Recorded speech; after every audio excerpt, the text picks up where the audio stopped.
Sabe, as IAs de hoje em dia, elas não vão programadas do jeito que a gente pensa. Ninguém senta e escreve um código para ensinar uma IA a dirigir um carro ou a ser campeã de xadrez. E mesmo assim, elas aprendem. E no coração disso tudo, de como isso é possível, está uma ideia. Uma ideia que ficou esquecida por décadas. E é essa história que a gente vai contar hoje. Essa nossa jornada de hoje vai conectar a mente de um gênio super rebelde, a caça a um planeta que simplesmente sumiu no céu e aquela busca de séculos para entender a coisa mais complexa que existe, o nosso cérebro. Então, vamos lá, vamos mergulhar nessa história. Para começar, a gente volta para 1935. Imagina a cena. Um garoto tá correndo, fugindo de uma gangue pelas ruas de Detroit. O nome dele era Walter Pitts.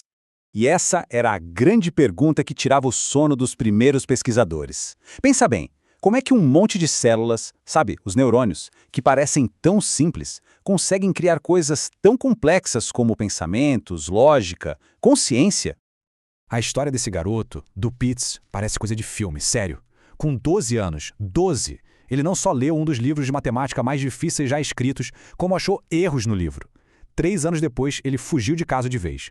Foi morar na rua, perto da Universidade de Chicago, até que um dia o caminho dele cruzou com o de um cara chamado Warren McCulloch. E esse encontro, bom, ele mudou tudo.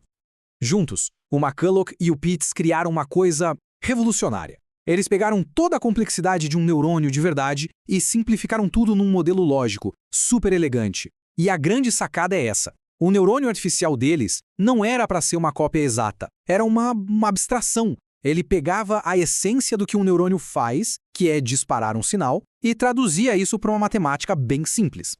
Então, essa teoria do neurônio deles era fantástica, mas ainda faltava uma peça-chave no quebra-cabeça: a habilidade de aprender.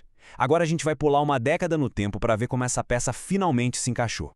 E é aí que entra em cena um psicólogo chamado Frank Rosenblatt. Ele olhava para as máquinas da época e pensava, pô, elas só seguem ordens. Ele não queria isso. A visão dele era criar uma máquina que aprendesse de verdade, com a experiência, sabe? Errando e acertando. Exatamente como a gente faz. Então o Rosenblatt foi lá e construiu uma máquina chamada Perceptron. E o jeito que ela aprendia era, nossa, super intuitivo. Funcionava assim. A máquina olhava para uma imagem, dava um palpite. Se errasse, alguém corrigia. E esse puxão de orelha, digamos assim, ajustava as conexões lá dentro dela. Daí, na próxima vez, a chance dela acertar é a maior. Simples assim. E muito, muito poderoso. E isso aqui mostra a virada de chave que foi genial. Pela primeira vez na história, uma máquina não estava sendo programada para fazer uma tarefa. Ela estava aprendendo a fazer, sozinha, corrigindo os próprios erros. Era literalmente o nascimento do que a gente hoje chama de aprendizado de máquina. Pois é, parecia que esse campo de pesquisa ia decolar, né? Tinha tudo para dar certo. Mas uma crítica muito, muito pesada estava prestes a jogar um balde de água fria em tudo e mergulhar essa área numa longa escuridão.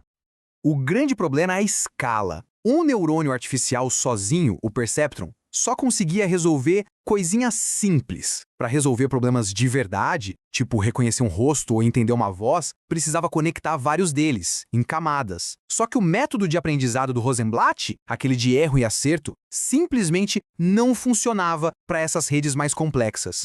Aí, em 1969, um livro super influente basicamente disse com todas as letras que as redes neurais eram um beco sem saída.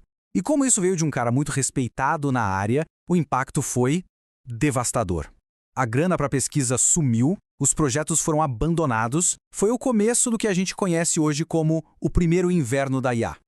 E para deixar tudo ainda mais trágico, num período de só 3 anos, os 3 pioneiros que começaram essa história toda faleceram. O McCulloch, que foi o mentor, o Pitts, o gênio, e o Rosenblatt, o grande visionário.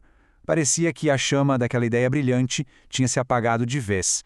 Só que a solução para o problema que congelou a IA, ela já existia. E para a gente encontrar essa solução, a gente vai ter que voltar bem mais no tempo. Mais de 150 anos, para ser exato. Para uma verdadeira caçada cósmica por um planeta perdido.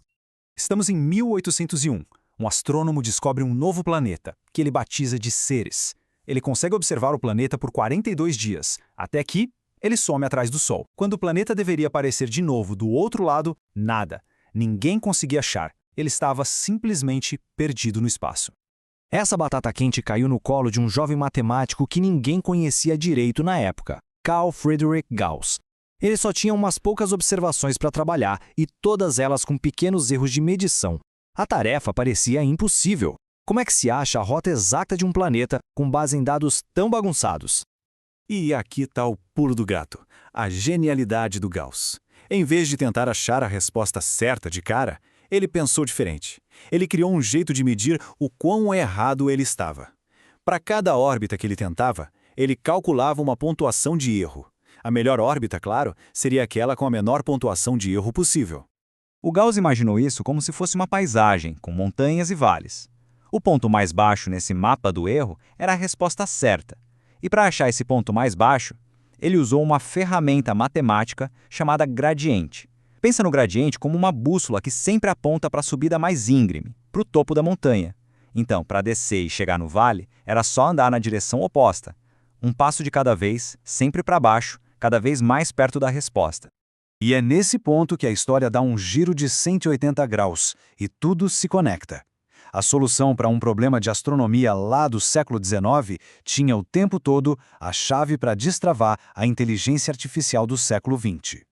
Para pensar, o problema do Gauss e o problema de treinar uma rede neural eram, no fundo, a mesma coisa. Os dois eram sobre achar os parâmetros perfeitos para diminuir o erro total usando dados que não eram perfeitos. Aquele método do Gauss de descer a montanha do erro era exatamente o que faltava para os pesquisadores de IA.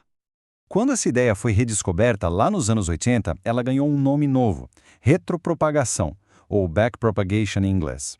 A lógica é a seguinte: o algoritmo começa lá no final, onde o erro aconteceu, e vai voltando para trás, camada por camada, ajustando cada conexãozinha no caminho.